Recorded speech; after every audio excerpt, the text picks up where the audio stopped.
What's going on, everybody? This is Chris Classic. I hope you guys are having a wonderful day. I'm driving on the way to work. It is morning time, not nighttime. Marshawn, shout out to you, sir. Hope everybody's having a wonderful day. Remember that God loves you.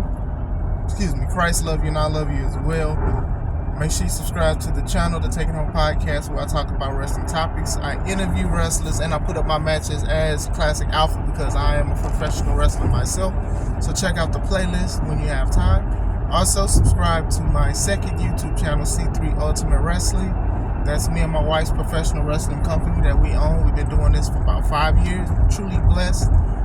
So subscribe to that. I want to look at some of the matches from some of our great wrestlers, including ourselves. We are getting ready for our next show, April 20th, 2024, called Still the Show. You guys don't want to miss that if you're in the northwestern Indiana, if you're in the Illinois area. Come check it out.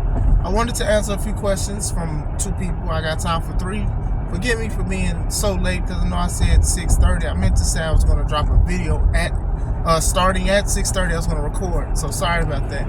But the first 2 questions I'm going to ask is from Arshawn from Critically Drinking. So if you see the logo that I'm going to put on this video, make sure you subscribe to his channel. He has a lot of people that come on this panel. He has a lot of great topics, and people give their mindset and their opinions and their views on it. So it's a very good channel. Very good subscriber and follower of the channel as well. Alright, first 2. He asks, like, why does it take like characters like Toni Storm, timeless Toni Storm, like to take a while to like get a character that's like good or popular? We'll say popular because some characters I don't think are good, but they're very popular. I spoke with Joseph Ira Credit about this last week. I said that basically sometimes people have to craft a character. It's 2 things. Sometimes it takes people a while to find their footing in professional wrestling, and that means character-wise.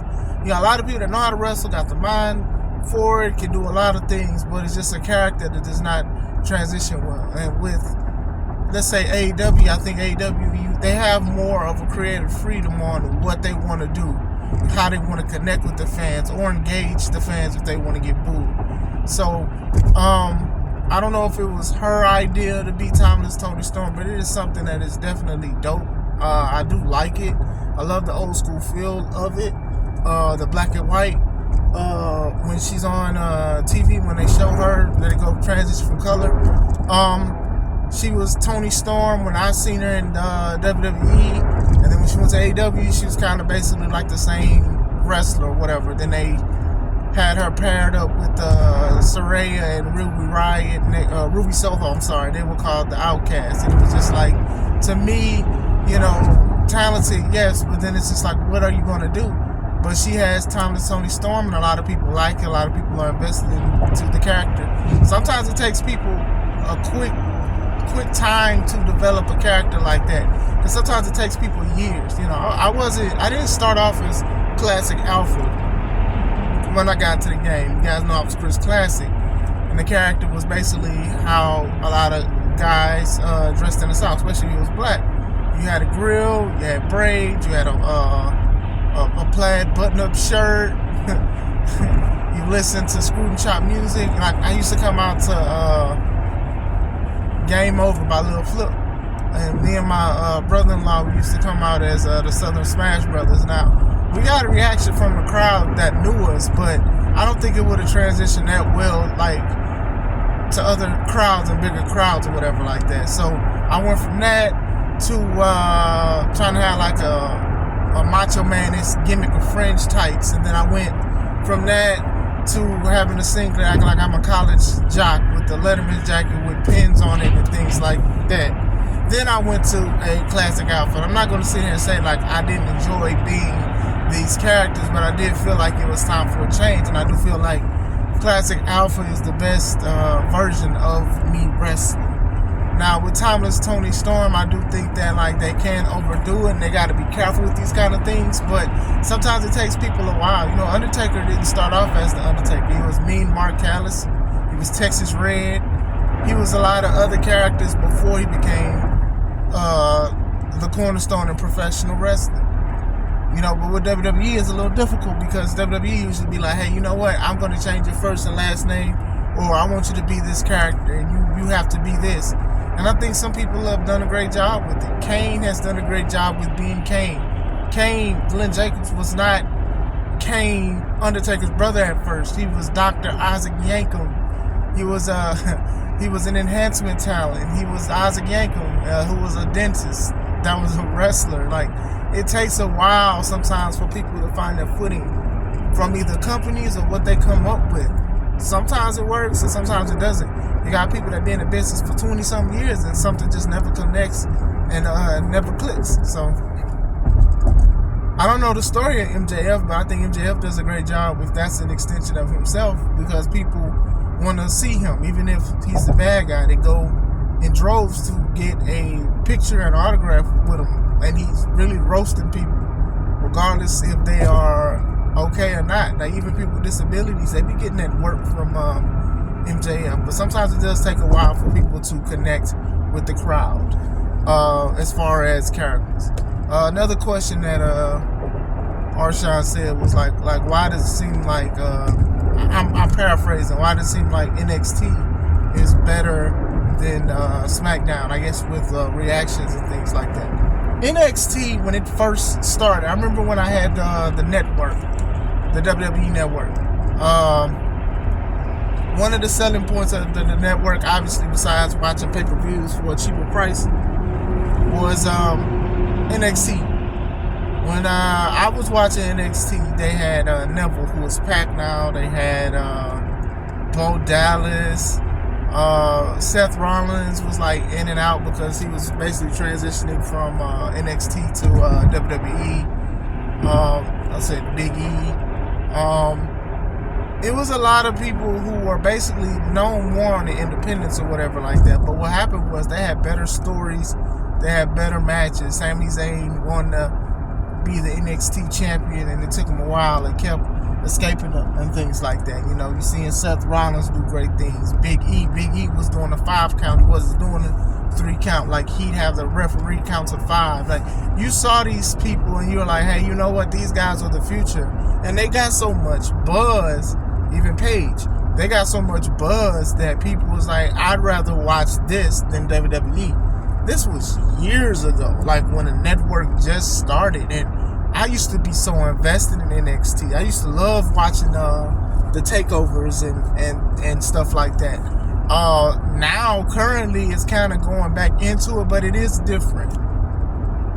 NXT TV is different from WWE TV. Now, with NXT, it's a smaller arena. You do have a lot of people. That stuff be packed. They be chanting. They be loving the people.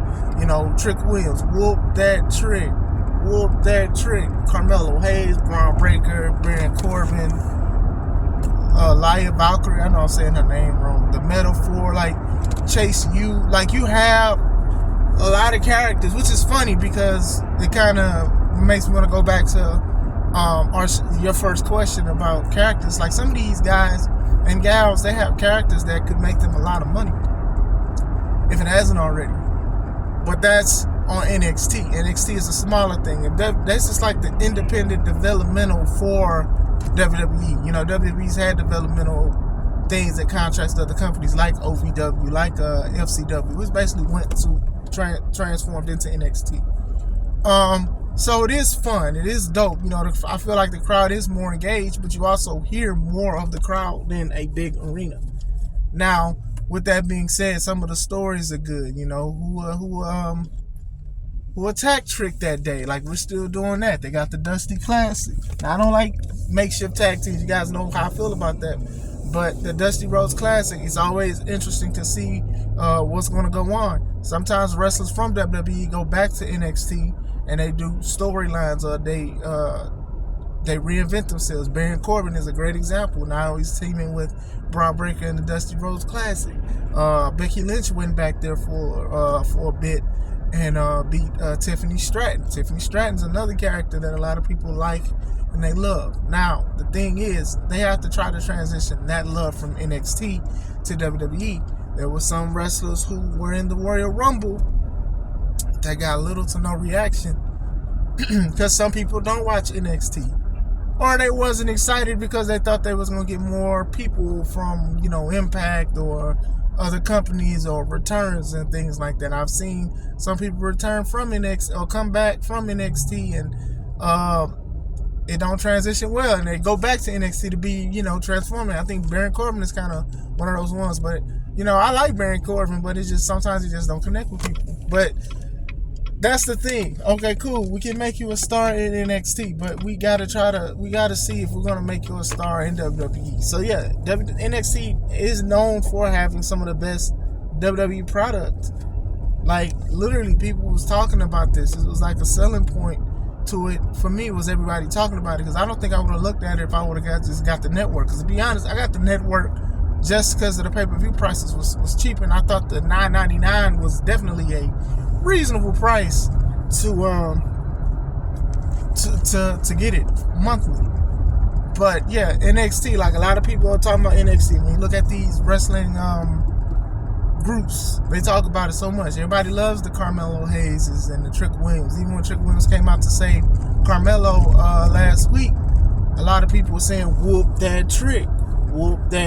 And that's something, because like I said, sometimes people don't react to the NXT wrestlers because sometimes people don't want to watch NXT. They'd rather watch WWE, even though it's a WWE product, if that makes sense. I'm going to say this too, since I'm talking about Trick and Carmelo. I like both guys. I think they are the future of the business. Especially, I love that Trick is getting love. I know he talked about his gear. I think it's okay. It's a little generic, but hopefully it transitions well to superstardom. I think Hayes has had great matches with Owens, with a lot of other guys. It was a scare he had with Austin Theory, where they both fell on top of their head and neck, and I'm glad that they're okay. But we'll see. Like I said, sometimes it takes time to develop a character. I know in Carmelo Hayes, he talked a little bit. You can tell he's a little nervous talking, because usually independent stars, the guys that were making the independents, they are not that good on the microphone. That's why I think that MJF is like leaps and bounds above a lot of people on that microphone, which is very important to understand to talk about your character. When Carmelo Hayes, I know he was saying like, I am him, and and in the black community and stuff, when people say I am him, that means you're the best, you're it. But then now you got to do something else on a bigger standpoint. You got to talk on the mic. If you are him, you have to talk on that mic. If you are Himothy, you got to talk on the mic. If you are Invader Him, you got to talk on the mic. Are you the Him Reaper? You have to talk on the mic. Trick, I think Trick is a little bit better on the microphone. Trick kind of reminds me of Booker T, so that's why I kind of like Trick, because he does remind me of Booker T, who's one of my favorite wrestlers of all time. This could be one of those things where Trick may transition well as a more popular wrestler than Carmelo Hayes. These kind of things happen. There's no shade or nothing, but they do happen. DJ Doe's final question, because I'm almost at work. The art of jobbing, what we use it for is losing. To lose to somebody. I did the job to somebody. That means it's a job. When you go to work, that your job is something that you have to do. With wrestling, jobbing is sometimes making somebody look strong or making wrestling more believable. One of those things that I always talk about is trying to make it more believable more than anything, or make people look legit. For example, when Brock started, he went against Mark Henry. Mark Henry was deemed the world's strongest man. Mark Henry did the job to Brock Lesnar, which means Brock Lesnar won. But when you look at that match, and I recommend everybody to look at that match, it made Brock look like a powerhouse, because there wasn't a lot of people that was throwing Mark Henry around like nothing. Like he was doing overheads, and the way he picked him up for the F5, like these were unthinkable actions at the time. Like a lot of people wasn't doing that to Mark Henry. Now I know Mark Henry is also a jobber, though. He basically developed to become a jobber, to where a lot of guys, they would beat him. I didn't like how they would beat him, but he is one of those ones that's like, hey, I'm a world's strongest man. They touted that. He'd lose to Rusev, who's now known as Miro, Cody Rhodes. He's lost to a lot of people, and it's just like, that's one of those things being like, hey, if you can beat the world's strongest man, you can beat anybody. And this is saying that he wasn't like in the main event. It was just because how big he was and the believability he was as the world's strongest man. Even though he lose matches in little minutes, and then he eventually became Brock Lesnar food. But that's what it is. Back in the day, the Brooklyn Brawler was a jobber, basically. We knew that he was there. Sometimes it's a showcase. You showcase what this wrestler can do. Can you do great in a crowd? Like I said, NXT crowd is way smaller than the WWE crowd. So let's see if the crowd accepts you. Let's see if you are not nervous. See if you are actually meant for this. So AEW used to do AEW Dark, which is a lot of independent wrestlers who were enhancement talent for the guys that they signed. And to be honest, some of their enhancement talent was way better than the guys that they signed. But if you actually looked at it on YouTube, which I did, you see some of the guys that I've seen grow up to be great wrestlers, like a JPH. Shout out to you, sir. Former C3 Ultimate Wrestling Tag Team Champion, and also in the main event of Steel the Show against his former tag partner, D'Angelo Steele.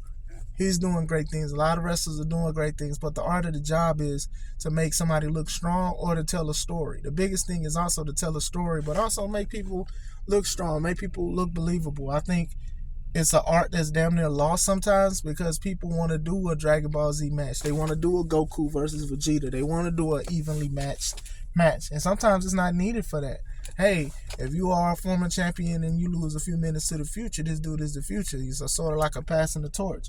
Me as a wrestler, there were times where I had to do the job for people, and it doesn't matter if you were in the main event or not, regardless of the place of the card. Sometimes you just have to do it. So, appreciate the questions. I hope I answered them. Maybe I'll try to cut some more of the answers as well. I'm gonna try to upload this. This will probably upload by like 7:30 or 8:30. But I hope you guys are having a wonderful Friday as I'm going into work. This is Chris Classic. Let's take it home.